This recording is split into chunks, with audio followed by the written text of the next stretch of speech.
One thing that kind of gets me fired up in the business, and this sounds cheesy, but it's just the truth, is seeing our technicians succeed in the process. Because I talk to them on a daily basis. They can ask them, like anybody that any of our technicians that come in, I'm calling them 2 to 3 times a day to see where their day's at, how they're what types of struggles that they're running into, things like that. So that kind of gets me going, like man, these guys they're killing it out there. So I like to see those. Obviously from a business owner standpoint, I like to see our business succeed, but I like seeing those guys out there. They're used to making $60,000 a year to making $160,000 a year, $170,000 a year. So I feel like we're truly changing the way that they not just David and I's lifestyle, but theirs as well. So that's been a huge motivator for me. And I know it sounds kind of cliche or cheesy, but that's just the truth. I live and breathe this business, and I don't do much outside of this. I'll go ride my motorcycle or watch wrestling, like not WWF, but like collegiate wrestling. I enjoy watching that type of stuff. But it was awesome to see Oklahoma State finish second this year at the national championship. So that's pretty sweet.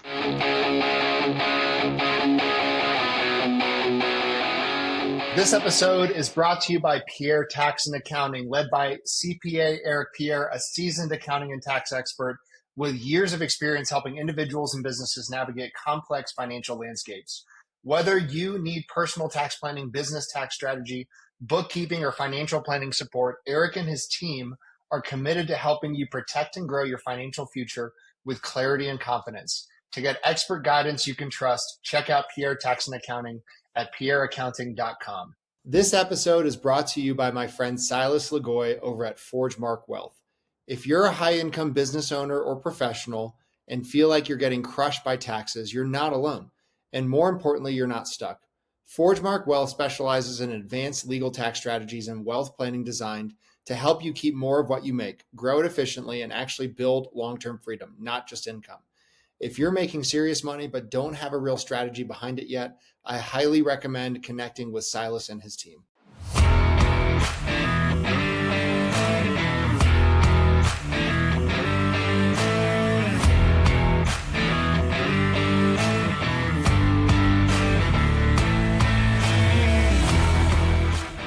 What's up, everybody? Welcome back to another episode of the Builder's Bible podcast. I'm joined by the owners of ProThermal HVAC out of Oklahoma, and I'm excited to kind of pick their brains today and hear about their business and how they've grown it. Guys, tell me a story. Tell me about the business, how you got started. So yeah, David and I each had our own businesses at one point. I had a company called A1 Mechanical Services. David had ProThermal. Him and I were, doing two separate things totally. I did a lot of commercial work. David did, a lot of residential work. Him and I sat down for lunch one day and talked about, we'd known each other for years, but we sat down for lunch one day and then decided talking about the possibilities of merging both companies together. He had an excellent brand, and that's kind of where you market to is residential. So we stuck with, ProThermal, and then kind of ditched commercial altogether. For the most part, we still have a few little commercial clients, but not very many, and we focused strictly on residential now. So it's kind of a little story about how ProThermal Heating and Cooling got started. So it's pretty cool. Yeah, we merged in June of 23 is the official date of merger, but we started having that conversation in February that year.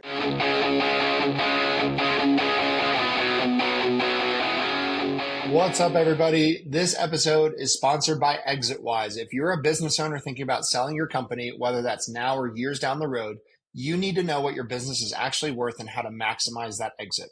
That's exactly what ExitWise does. They help you prepare, position, and ultimately sell your business by assembling a world-class team of M&A experts around you, guiding you from valuation all the way through closing. If you want to know what your business is really worth and how to increase that number before you sell, go check out exitwise.com and get ahead of it. That's pretty rare, guys. I don't see that happen a lot in the industry. Was that kind of a pain to merge the companies? Like, integrating your technology, your people, your culture, like, was that a kind of a pain in the butt?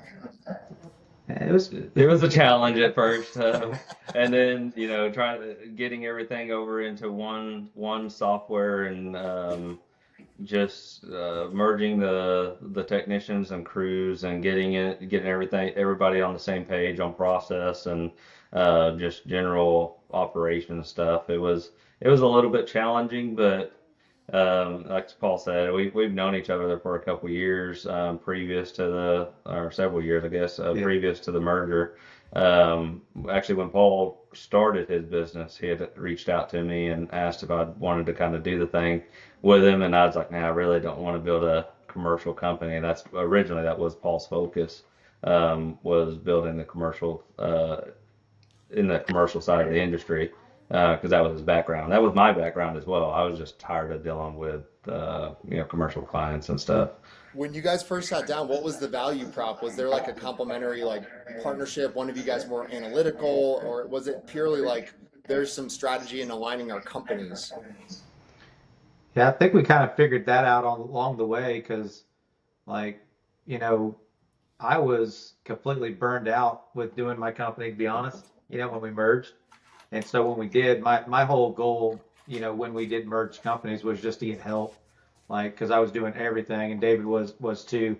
And so I think we kind of figured that stuff out along the way of who kind of fits best where. Like David does, really good in the office on the back end of things, like with the, running the numbers and doing, in office processes, things like that. I kind of handle more of the sales and, technicians and the warehouse stuff like that. It's what I kind of manage there. So we figured that out, here actually very recently too, and so it's gone pretty well. We learned that dividing and conquering is way easier. Way easier. So 100%. Yeah, much easier to get things accomplished. Amen. But it kind of feels, I'm imagining it feels like a marriage some days. I know that's how it feels with my business partners. It's like, there's days they're amazing. I'm like, thank you for doing that for me. And then there's days like, she is just driving me up a wall, and everything in between. Is it like that sometimes? Man, I on my end of it, it's all been on the up and up for everything. We haven't really, we don't butt heads. We don't really get in each other's lane. We talk through everything. Everything in the business is discussed equally. We bounce ideas off of one another. It's actually just been a really good partnership.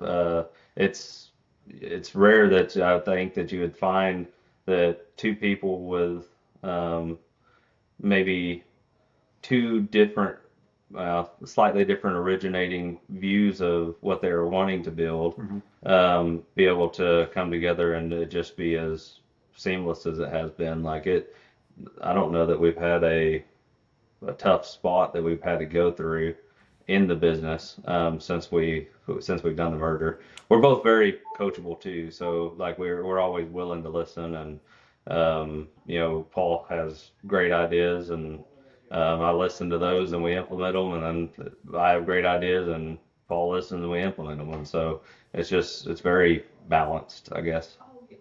That's Yeah, I'd say awesome. the only person. Oh, go ahead. Sorry, I was saying the only person I butt heads with, and she'll hear me say it, is my sister in the other room there. She's our office manager. She's our office manager. She does a good job. Well, that makes total sense. I get that. Yeah. I can't imagine going into business with anybody in my family.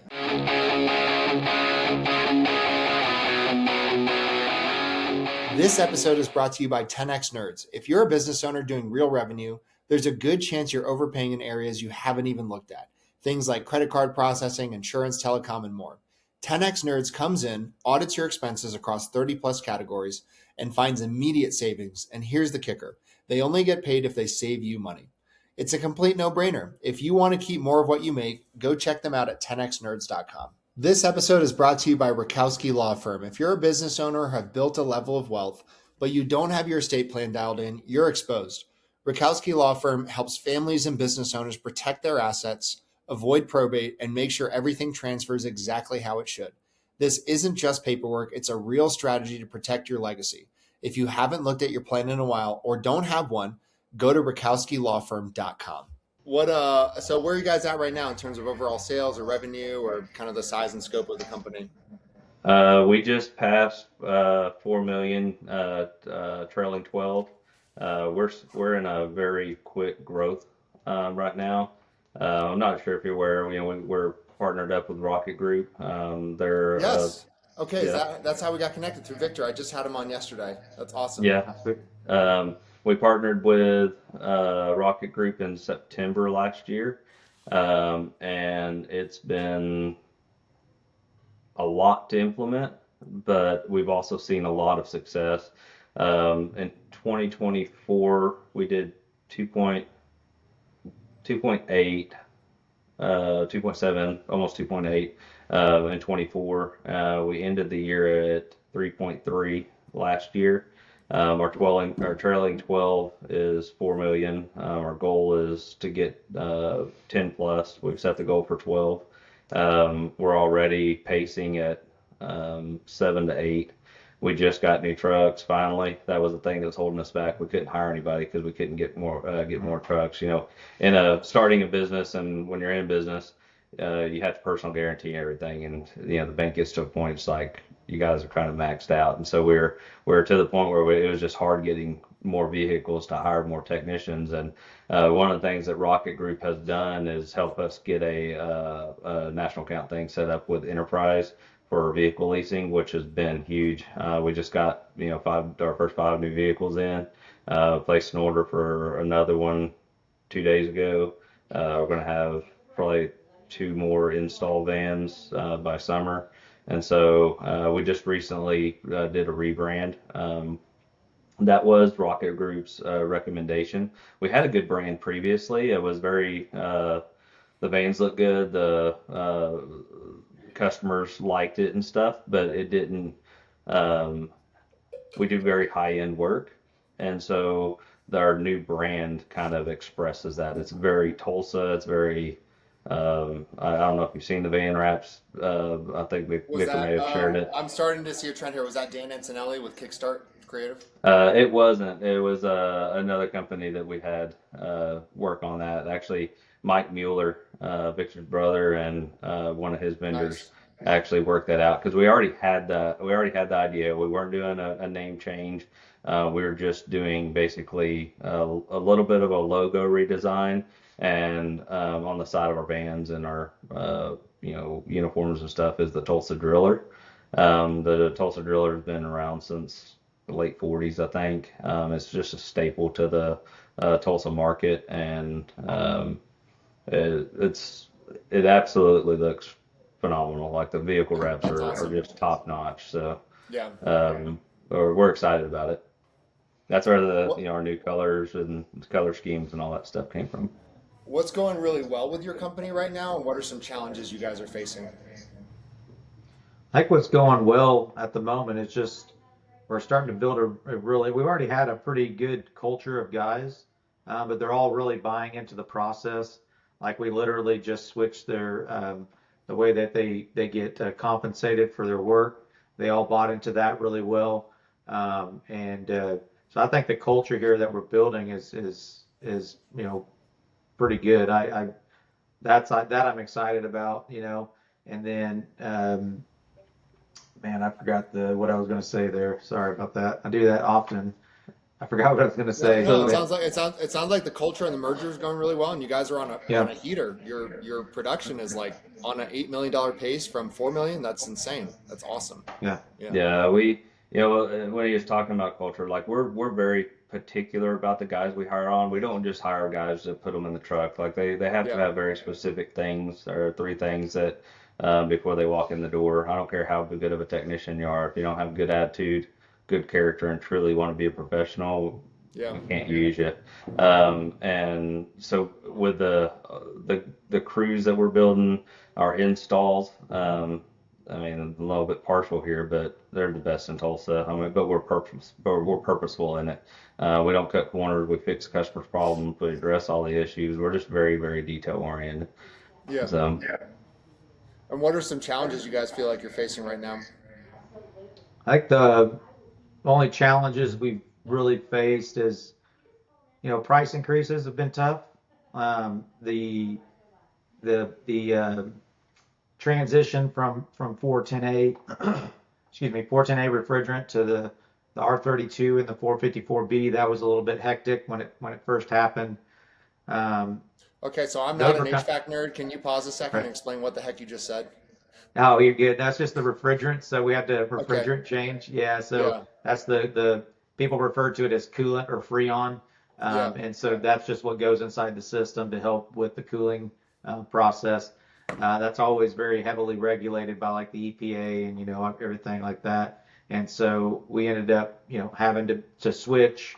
That was kind of a tough transition because of shortages and not being able to get certain things. They were sending out equipment that was completely dry, meaning there was no refrigerant in it. So that was pretty tough. And then of course then just the natural price increases have been kind of rough. But for the most part, that's really the only challenges that I've seen.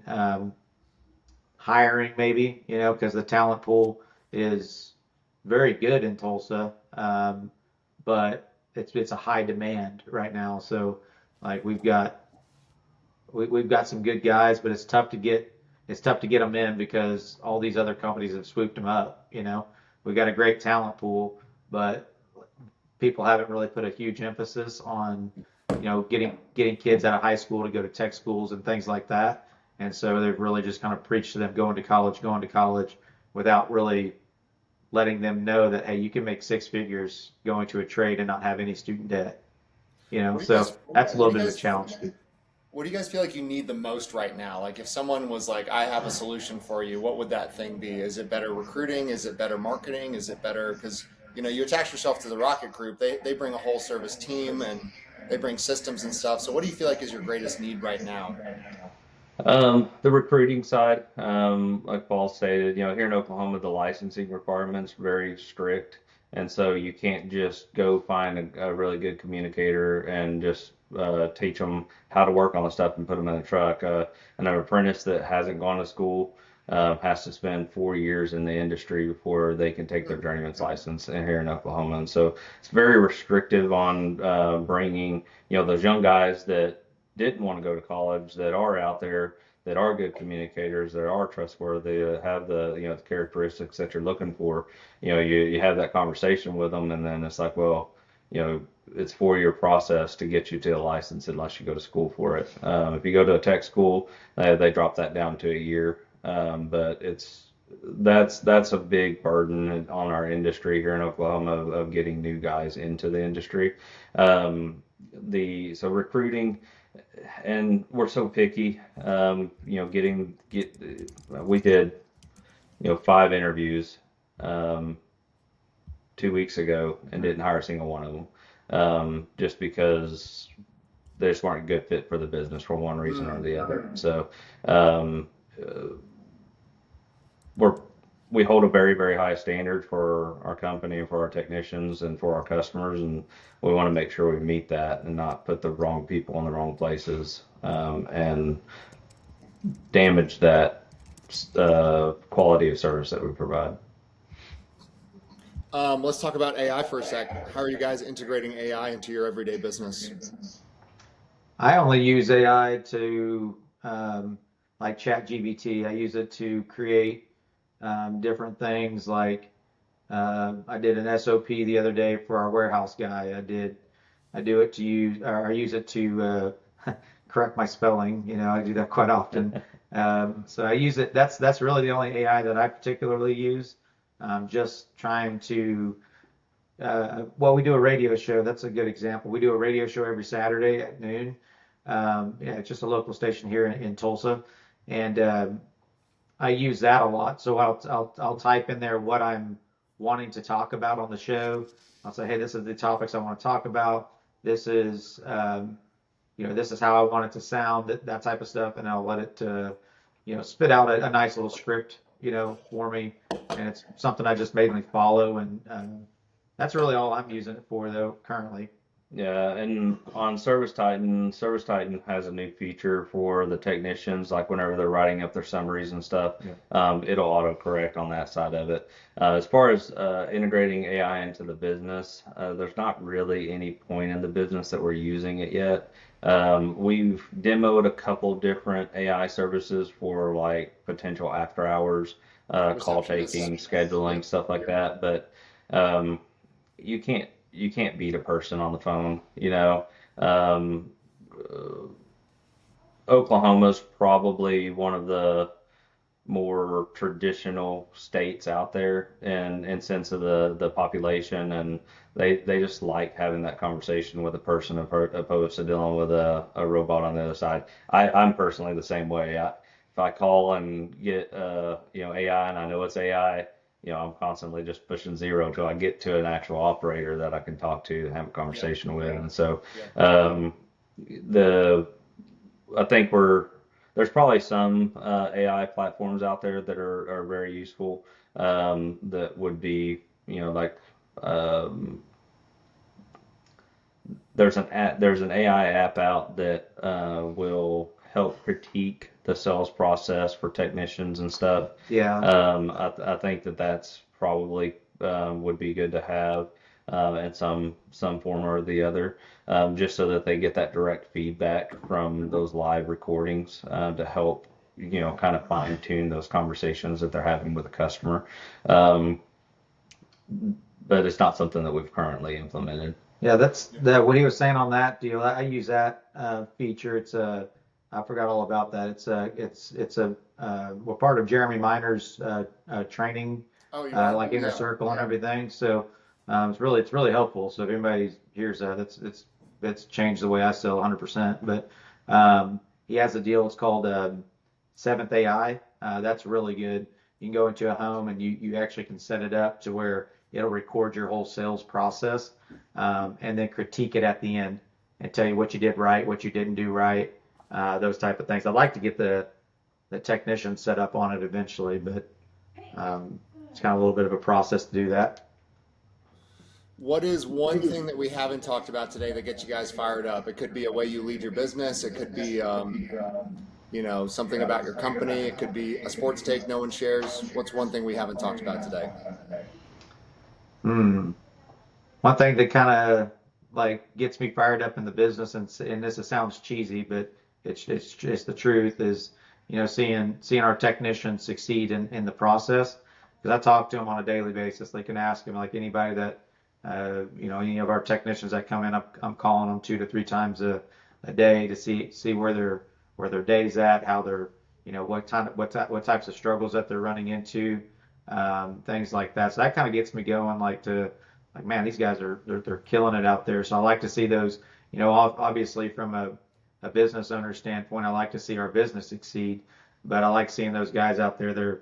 They're used to making, $60,000 a year to making $160,000 a year, $170,000 a year. So I feel like we're truly, changing, the way that they, not just David and I's lifestyle, but theirs as well. So that's been a huge motivator for me, and I know it sounds kind of cliche or cheesy, but that's just the truth. I live and breathe this business, and I don't do much outside of this. I'll go, ride my motorcycle or watch wrestling, like not WWF, but like collegiate wrestling. I enjoy watching that type of stuff. But it was awesome to see Oklahoma State finish second this year at the national championship. So that's pretty sweet. Dude, wrestlers are a different breed. I had my freshman roommate in college was a wrestler, and he looked exactly like Ivan Drago from Rocky. I, And dude, like the things he did, I just can't imagine cutting weight. Like that would kill me. uh, And I love CrossFit, and wrestlers always make the best CrossFitters because they're just insane in their brains, and they can just push through the suck. It's kind of cool. Yeah. that's funny. Yeah, I really enjoy the sport, and yeah, Oklahoma State had three freshman finalists or three freshman national champions and one runner up. So and then several all I think everybody on the team was an All-American except for two guys. So it was pretty cool to see that program got really turned around. Like John Smith was the Rock for many years, but then he just kind of got older and then retired, and then that David Taylor came in and took over, and they just really turned the program around huge, like less than 2 years. It's crazy. That's awesome. So, that's what does it for me. But. Well, yeah, go ahead, David. What? Yeah, the thing that's kind of got me fired up, or like rekindled that fire of like when you first started the business, was the partnership with Rocket Group. Our first owners meeting was top notch. We have a huge support team with them. Jacob and Joseph G, Mike Mueller, Victor, of course, and then Michelle Van Beek. They really do go out of their way to help us win. We get tons and tons of coaching. Every single person in our business is in some form of training, including Paul and myself. Our CSR trained twice a week. Our technicians train twice a week. It's just we're very purposeful in the goal that we have set before us, and they really do actually help us like capitalize on it. I don't think that there's another platform out there that gives the kind of support. I mean, they help with, Mike helps with everything, down to, designing flyers and ordering uniforms, and, they're working on national deals. We got our company, we've always offered like health insurance for our employees, and we pay 100% for our technicians. So, but Rocket Group worked out a group deal for all of the Rocket Group companies that got us all on a single group plan that was really, really good insurance. And it fit right in that same profile for what we were spending on the individually sourced insurance before. So that's awesome. But just there's a transfer of belief that we can actually do this, and have other people around us that are all of the other owners in Rocket Group. We have weekly meetings with the entire group, and we're in the group chats where everybody's sharing their wins, showing what's working. It's just that's a huge encouragement for me on the operations side of it, because the day after we signed with Rocket Group, I probably got 15 emails, and the majority of them were all of these new reports that we had to fill out, and I was like, oh my gosh, this is overwhelming. I was like, but I also, in that same day, I realized how far away from $10 million we actually were.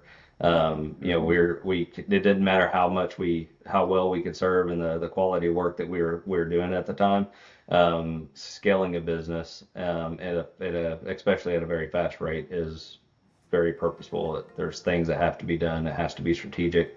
And just having those guys that have already done it that way has been huge for the company and for us. So. I love it, guys. Well, thank you so much for coming on the podcast. If people want to learn more about who you are and what you do, where can they go? ProThermalHVAC.com is our website. If they have any questions, they want to reach out, info@ProThermalHVAC.com is email they can reach out to. That'll get over to me, or they can reach out on social media to Paul or myself. That's awesome. Well, thank you guys so much for coming on the podcast. Don't go anywhere, because I want to keep talking, but thanks for coming on the show. Sweet. Thank you.